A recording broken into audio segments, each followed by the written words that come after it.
Hello, you're welcome to my channel. If you're new here, my name is Flora, and in this video I'm going to show you how I achieved this wash and go style. This is my fourth attempt at a wash and go, and I think this is my favorite result so far. So let's jump right into the video and I'll show you how I did it.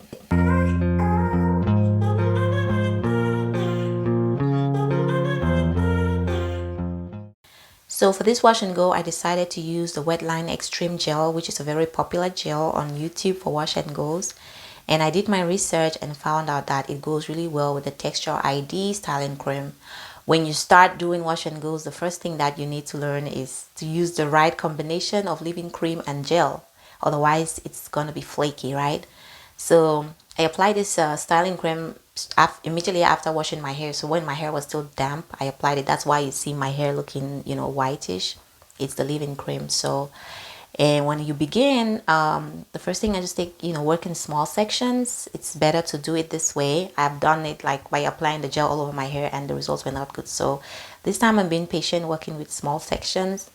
And, you take a section of hair, make sure that it's properly detangled, that the leave-in cream is properly applied on all, the strands. And then you apply the gel, from the root and, work it down the length of the section as I'm doing here. So just, and a little at a time also. You don't want to just go in with so much gel all at once. So just apply a little at a time to make sure that you're not overdoing it, right? And once you've worked the gel through the hair as I'm doing here, then you'll see that it starts to get defined and, it's kind of separating by itself. And then you start to take little sections, little pieces of the hair and kind of just roll it around itself so that it gives it more definition. In my past wash and goes, I didn't do this because it takes so much time, guys. I kid you not, but I've seen most people do it and get better results. So I decided to try it this time around. But for sure, it's going to take a longer time if you're doing it this way, right? So as you can see, when you take the strands of hair and separate them like that, it kind of looks more defined, better than if you just apply the product and left it.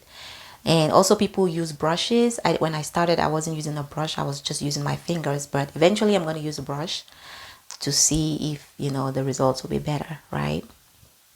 Okay, so just take a little section of hair, make sure that it's properly detangled, and then go in with the gel. Apply from the roots, all the way down. Try to really make sure that you apply it at the base of the hair so that when you're done, your roots are not going to be puffy. Okay, so work it down the length of the hair, work it down with your fingers or with a brush if you have a brush. And then once you're done, you start to separate the hair. That's it about a wash and go, right? So of course, my hair in the front is my hair in the front has tighter. It's the curls are tighter. They have a tighter curl pattern than the hair at the back. I don't know if you notice how this hair in the front is kind of reacting differently to the gel. Do you see how it just shrinks back and it doesn't really have definition like the hair at the back? Do you see? Yeah.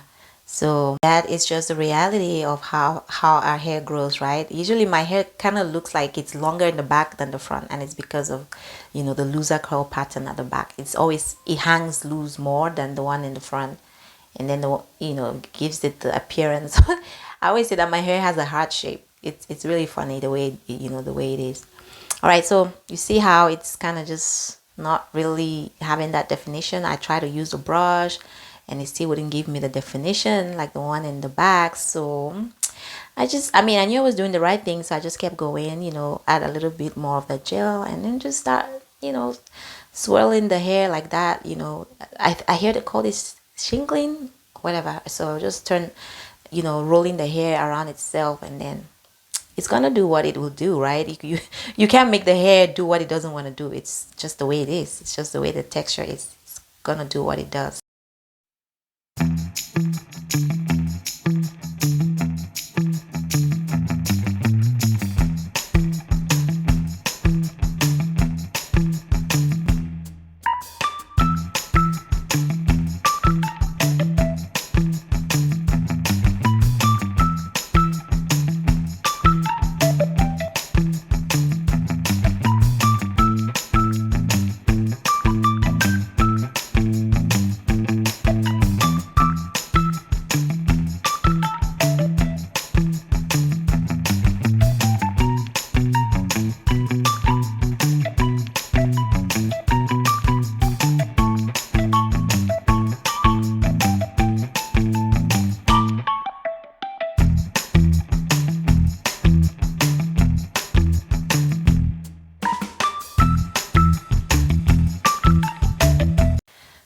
So wash and goes generally are more, they come out best when done on very damp hair.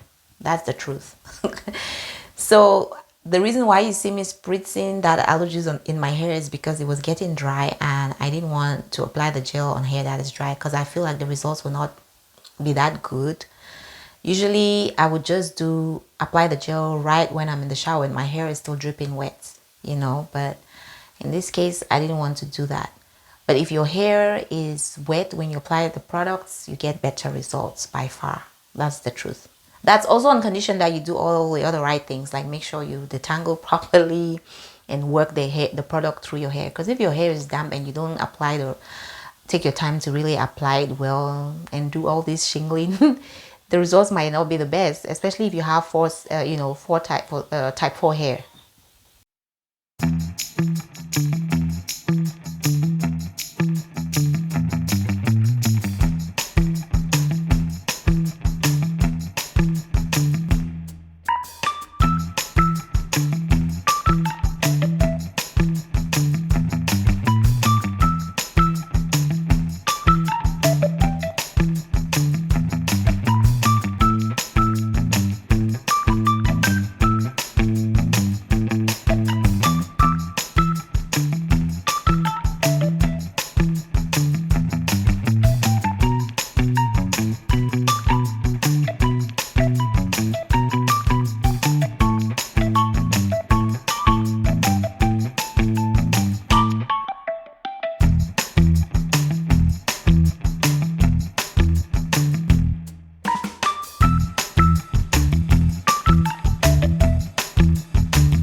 So by the time I finished with my left side, the right side had started to dry up and then shrink.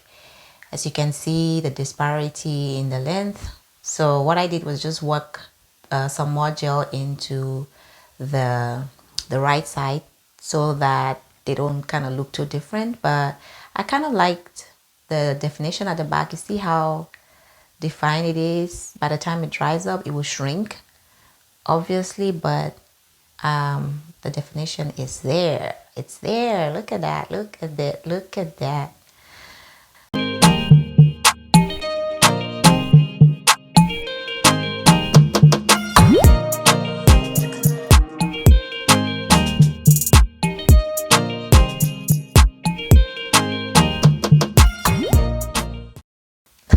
I don't know what that look was, but I was ready to wear my hooded dryer or my version of it to dry my hair. Air drying is also okay, but usually when you just air dry, it kind of shrinks more. So I decided to use this dryer. It was very effective, though it heated up too fast. I mostly use this for my deep conditioning treatments, and I would wear a shower cap so the heat is not direct. But in this case, I couldn't because I didn't want to mess up my curls. So the heat was really too much, but it did what it was supposed to do, guys.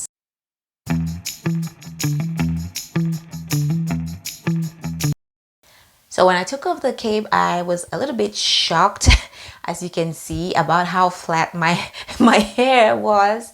And really, I shouldn't have been surprised, because I mean, I was literally just wearing that cape is like a cap just sitting on top of my head. So of course it was gonna flatten it some. But you know what? It was really dry. It was really dry, like down to my roots. I've never been able to have this my wash and go this dry from just using the hand dryer or diffuser or whatever. So the results were good, and with some fluffing I was able to get the shape looking normal. So yeah, would I do it again? Would I use that, that cape again? Probably yes, because it got me the results that I wanted. The heat was a bit too much, but yeah, but the definition is still there. The curls and the definition, they were still there. So yeah, definitely do it again. And so here is your girl looking good, loving her hair. I was really enjoying this result, guys. What do you think? I really love the result. It's definitely an improvement from the very first wash and go that I ever did. Look at that definition. Look.